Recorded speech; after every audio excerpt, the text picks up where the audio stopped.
आज मैं आप लोगों को चिकन पैटीज़ की वो रेसिपी देने लगी हूँ जो कि पफ पेस्ट्री के बगैर बनेगी। अब आप लोग हैरान हो रहे होंगे कि पफ पेस्ट्री के बगैर हम चिकन पैटीज़ को कैसे बनाएँगे? तो इसके लिए आपको जो है रेसिपी को एंड तक देखना पड़ेगा। यकीन कीजिए बहुत ज़्यादा क्रिस्पी बनती है। तो चलते हैं चिकन पैटीज़ की मज़ेदार और आसान तरीन रेसिपी की जानिब।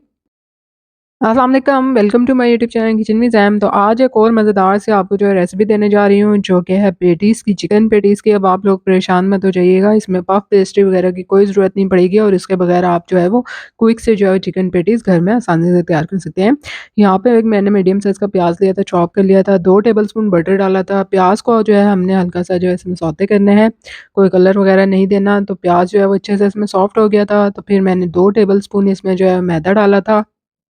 अब थोड़े-से जो है हम इसमें मसाले ऐड करेंगे। 1 टीस्पून मैंने जो है वो कुटी हुई लाल मिर्च डाली थी।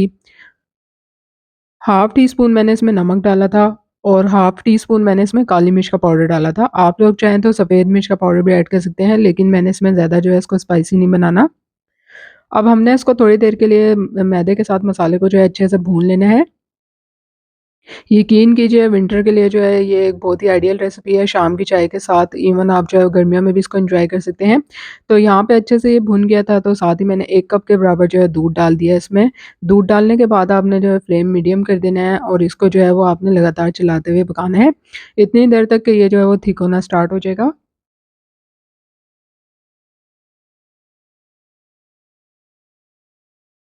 तो अब आपको जो है वो किसी भी झंझट में पड़ने की ज़रूरत नहीं है कि आप पहले पफ पेस्ट्री रेडी करें और फिर चिकन पैटीज़ बनाएँ। तो हम घर में भी ईज़िली जो है वो इस तरीके से बना सकते हैं। आगे मैं आपको जो है वो इसका वो टिप बताने लगी हूँ कि कैसे हम ईज़िली इसको बना सकते हैं। तो आपने वीडियो को लास्ट तक देखना है। यहाँ पे चिकन था 250 ग्राम और इसको बॉयल कर लिया था मैंने, श्रेड कर लिया था। चिकन डाल दिया है। चिकन डालने के बाद भी इसको हमने थोड़ी देर तक पकाना है, 2 से 3 मिनट के लिए।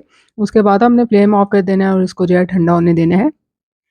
तो जी, ये है वो टिप। यहाँ पे जो है मैंने फ्रोज़न पराठास लिए हैं और आप लोगों के अक्सर घरों में ही इस्तेमाल होते होंगे। तो आज जो है वो आप जो है इस जो है चीज़ से ये रेसिपी बना के देखिए फ्रोज़न पराठा से। यकीन कीजिए आप जो है वो खा के जो है इसको बहुत ही खुश हो जाएँगे, बच्चे भी खुश होंगे और बड़े भी जो है वो इस रेसिपी को जो है बनाने के बाद, खाने के बाद जो है वो ज़रूर खुश होंगे। तो यहाँ पे मैंने एक जो है पराठा लिया था और उसके जो है वो 4 इक्वल पीसेस कर लेने हैं हमने। इस तरह से हमने जो है इसको ट्रायंगल शेप में कट कर लेना है।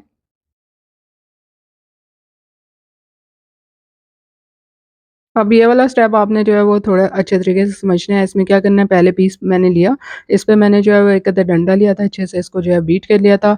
ब्रश की मदद से आपने जो है इस पे एग जो है वो इस तरह से स्प्रेड कर देना है और फिर जो हमने चिकन का मसाला रेडी किया था ना, वो हमने इसके ऊपर रख देना है।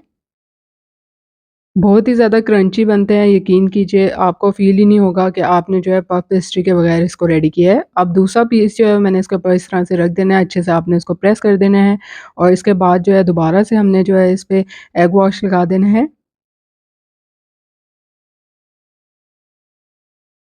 और फिर अगेन हमने जो है इसके ऊपर चिकन की फिलिंग रखनी है। सेम जो है वो मेथड आपने जो है रिपीट करना है। फिर हमने एक और पीस रखना है इसके ऊपर और फिर से जो है वो इस पे जो है एग लगा देना है ब्रश की मदद से। अच्छे से आपने जो है ना इसको इस तरह से प्रेस करना है ताकि फिलिंग जो है वो बेक होते हुए इसमें से जो है निकले नहीं।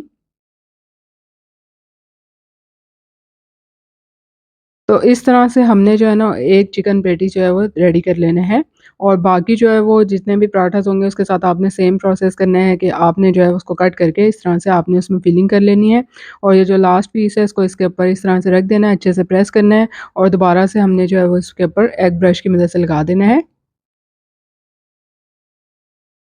अब इसके सारे कॉर्नर्स को आपने इस तरह जो है वो प्रेस कर लेना है, अच्छा से जो है वो इसको डिज़ाइन दे देना है, इस तरह से प्रेस भी हो जाएगा और फिलिंग भी इसमें से बाहर नहीं निकलेगी।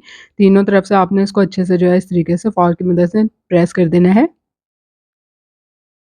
तो अब आप इसको पतीले में भी बेक कर सकते हैं और बेक किस तरह करना है कि 10 मिनट के लिए आपने प्रीहीट करना है पतीले को, स्टैंड रख के उसके बाद आपने डिश रख के इसकी पैटीज़ की उसको जो है 25 से 30 मिनट के लिए स्लो फ्लेम पर बेक कर लेना है। ओवन में बेक करने लगे हैं तो आपने प्रीहीटेड ओवन में 180 डिग्री सेंटीग्रेड पर 25 मिनट के लिए इसको बेक करना है। अपर और लोअर दोनों रॉड जो है वो आपने ऑन करनी है। तो देखिए मज़ेदार से चिकन पैटीज़ जो है वो रेडी हो चुके हैं और शक्ल से ही देखने में कितने ज़्यादा जो है वो मज़ेदार से लग रहे हैं, खाने में उतने ज़्यादा लज़ीज़ होते हैं। तो आप लोग जो है चिकन पैटीज़ की इस रेसिपी को ज़रूर ट्राई कीजिएगा, बहुत ज़्यादा क्रिस्पी बनते हैं।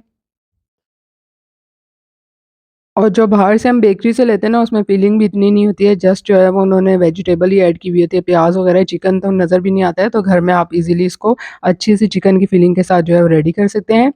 तो ये बहुत गरम-गरम था, आप लोगों के लिए इसको जो है मैं तोड़ के दिखा रही हूँ। देखिए कितना ज़्यादा क्रिस्पी है। उम्मीद करती हूँ आपको आज की रेसिपी पसंद आएगी। रेसिपी पसंद आई है तो लाइक और शेयर कीजिएगा। अल्लाह हाफ़िज़।